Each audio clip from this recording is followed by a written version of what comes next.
As European fascists flexed their muscles in 1937, President Franklin Roosevelt warned, "Let no one think America run away. America can expect mercy. The Western Hemisphere will not be attacked. Civilization continue to pursue its morals and arts in peace and tranquility."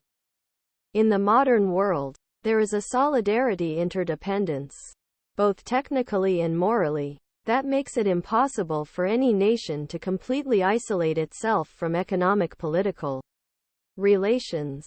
There are uprisings in the rest of the world, especially when such uprisings seem to be spreading, not abating. FDR had traveled to Chicago, then a hotbed of Midwestern isolationism, to explain that the oceans bordering America would not protect it from the growing global epidemic. As grassroots opposition U.S. military aid Ukraine grows, FDR's efforts shape public opinion, which would continue until Pearl Harbor burst the isolation bubble. Come mind. At this turning point, with Congress leaving aid to Ukraine out of the funding bill that keeps the government running, President Biden is unlikely to deliver a high-profile speech outlining America's interests in Ukraine and addressing America First arguments against Ukraine.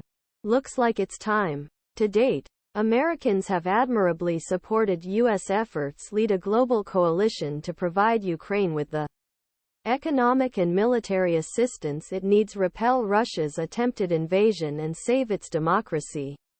That gave the White House and bipartisan majorities in Congress political leeway to send more than $43.9 billion in security assistance since the February 2022 invasion.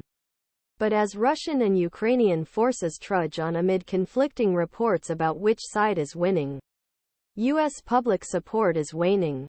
In an ABC News poll last month, 41% of respondents said Washington was sending too much aid to Ukraine, compared with 33% in February and 14% in April 2022. The difference over time is astonishing.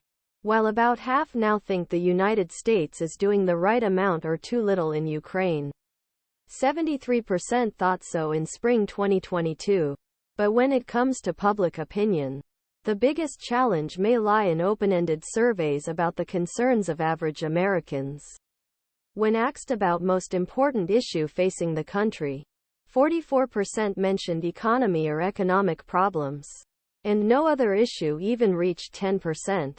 CNN reported in August surveys of public concerns reflect a basic truth that the White House should remember except when America is attacked or U.S. forces are engaged.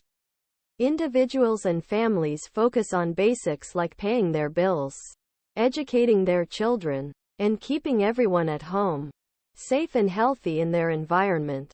The less engaged the public is, the more leeway MPs have to turn foreign policy issues into a political football. Although more U.S. aid will likely pass the House and Senate as part of the government funding bill, House conservatives persuaded former Speaker Kevin McCarthy to repeal that aid before his dismi.